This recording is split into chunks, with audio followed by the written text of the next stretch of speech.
तो नमस्कार, स्वागत है आप सभी का विद्यम अकेडमी में। आज हमारा सिमिलैरिटी का ट्रिक्स वाला चैप्टर है। ट्रिक्स वाला चैप्टर मतलब कोई भी क्वेश्चन रहेगा उसको ट्रिक से कैसे सॉल्व करना है, कि अगर क्वेश्चन आ गया सामने तुम्हारे तो तुम अब उसको सोचोगे कि क्या करें। इससे अच्छा हम ट्रिक्स देंगे कि अगर ऐसा रहा तो ऐसा करना, ऐसा रहा तो वैसा करना। तो बिना टाइम वेस्ट किए अभी हम लोग पहला ट्रिक देखते हैं। पहला ट्रिक क्या है, देखो अगर हमें ट्रायंगल दिया हुआ है,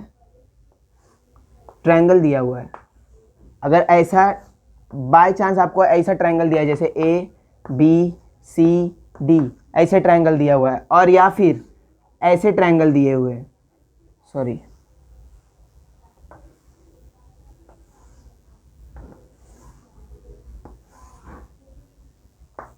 ए बी सी डी, ऐसे ट्रायंगल दिए हुए हैं, तो इसमें तुम्हें कुछ नहीं करना है। इसमें सिंपल सा बात है, देखो अगर ऐसा दो ट्रायंगल तुम्हें पूछा जाएगा बोर्ड्स में, और उसमें क्या करना है कि अगर ऐसा ट्रायंगल दिखा है इसे दोनों में से, तो इसका मतलब मान लेना बेस सेम है। तो अगर इसका बोलेगा रेशो ऑफ एरिया बताओ, तो area of triangle A B D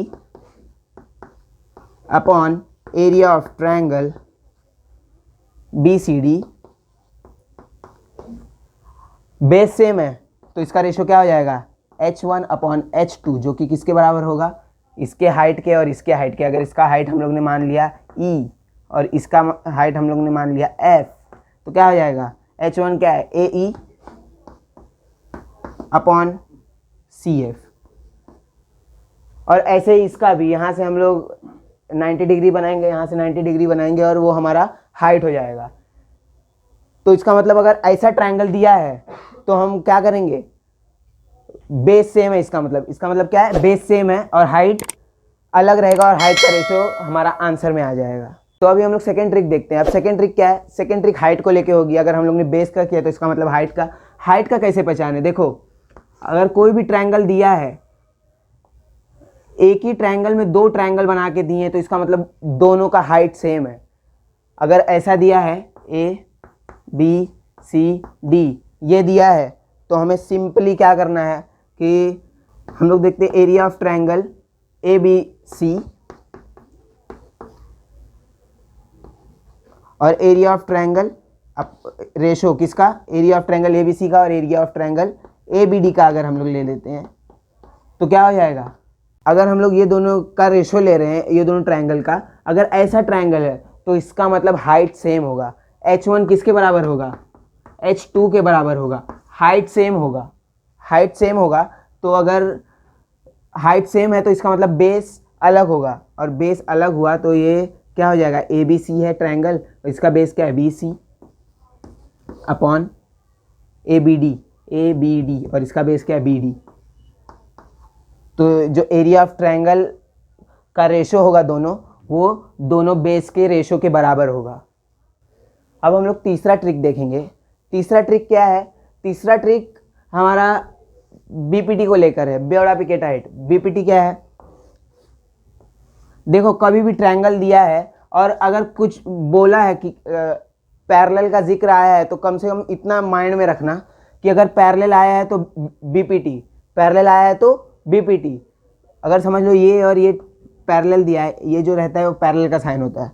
अगर ऐसे बोला है A B C D E, और बोला है कि बी ई, क्या बोला है, B E parallel C D, ये इसके पैरेलल है, ज़रा भी मत सोचो, लिख दो डायरेक्ट। क्या लिख दोगे, A B upon B C equal to A E upon E D. Simple trick है। अगर पैरेलल दिया है तो इसका मतलब ये जो साइड के रेशो होंगे वो दूसरे साइड के रेशो के बराबर होंगे। और अगर तुमको बोला है कि ये नहीं दिया है, ये बस तुमको ये दिया है A B upon B C is equal to A E upon E D, अगर ये तुम्हें दिया है तो इसका मतलब समझ जाना, बोलने वाली बात ही नहीं है। अगर ये दिया है ये अपॉन ये इज इक्वल टू ये अपॉन ये, तो इसका मतलब ये पैरेलल होगा। ये क्या हुआ है, जब पैरेलल था तब ये इसका रेशो था, तो ये रेशो है तो ये पैरेलल होगा, इसका मतलब कन्वर्स होगा, बीपीटी का उल्टा। बीपीटी क्या है, अगर पैरेलल है तो रेशो इक्वल है, और अगर रेशो इक्वल है तो ये पैरेलल होगा। तो पहला था बीपीटी और दूसरा था कन्वर्स ऑफ बीपीटी। हाँ, तो देखो हमारा चौथा ट्रिक क्या है, चौथा ट्रिक क्या है इसमें कि सिमिलर ट्रायंगल्स। देखो हम लोग ने पढ़ा होगा लास्ट एक्सरसाइज में कि एरिया ऑफ सिमिलर ट्रायंगल्स। तो पहला क्या है, देखो सिमिलर ट्रायंगल्स ना उसमें दो क्वेश्चंस पूछे जाते हैं। क्या पूछा जाता है, अगर ratio of area of triangle दिया हो, क्या ratio of area of triangle दिया हो और रेशो ऑफ साइड पूछा हो, तो उसमें क्या करते हैं, अगर समझ लो दिया है कि रेशो ऑफ एरिया क्या है 3:5 है, तो इसके ratio of area of ratio of side क्या होगा, देखो क्या होता है पता है, स्क्वायर कर देना रहता है। अगर ये पूछा है क्या रेशो ऑफ साइड और दिया क्या ratio of area of triangle, तो सिंपल कुछ सोचने का नहीं, सीधा स्क्वायर कर दो।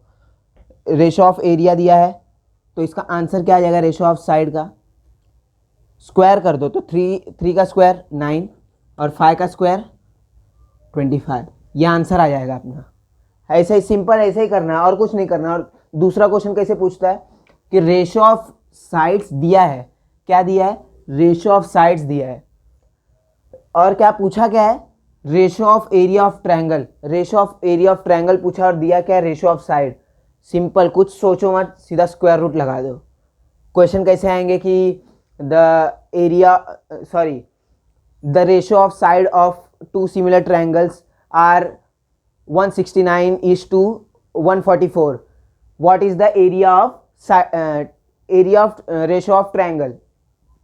तो क्या आ जाएगा, ratio of area of triangle, देखो क्या बोला था मैंने, 169:144। सिंपल मत सोचो कुछ, सीधा स्क्वायर रूट लगा दो। स्क्वायर रूट लगाओगे 169 का स्क्वायर रूट क्या होता है 13, और 144 का स्क्वायर रूट क्या होता है 12। बस यही आंसर आ गया। इतना आंसर पकड़ लो और इंग्लिश अंग्रेजी बिना सोचे समझे लिख डालो।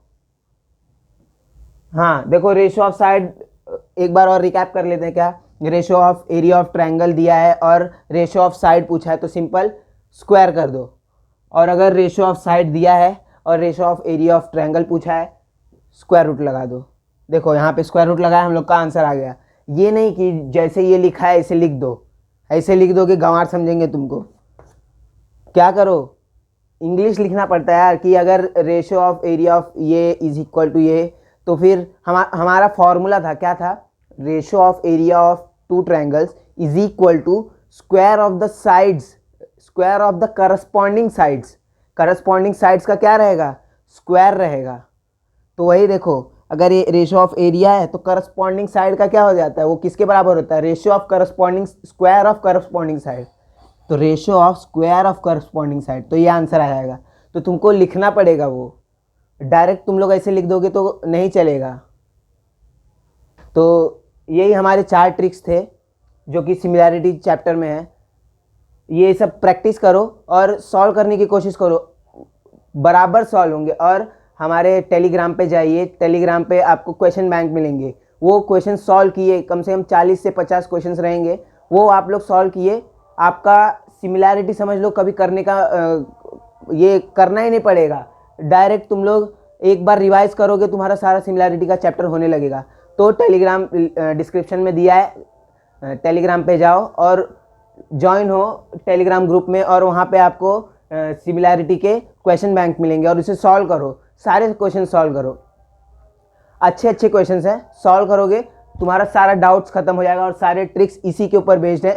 सब लोग चाहिए तो स्क्रीनशॉट ले लेना, जो करना रहेगा नोट्स में लिखना रहेगा, नोट्स में लिख लो, लेकिन ये ट्रिक्स लिख लोगे तुम्हारे लिए बहुत इंपॉर्टेंट, बहुत काम आएंगे। सिमिलैरिटी कभी देखना नहीं पड़ेगा अगर वो क्वेश्चन बैंक और ये ट्रिक्स तुमने सॉल्व कर लिया। तो आज के लिए बस इतना ही, थैंक यू।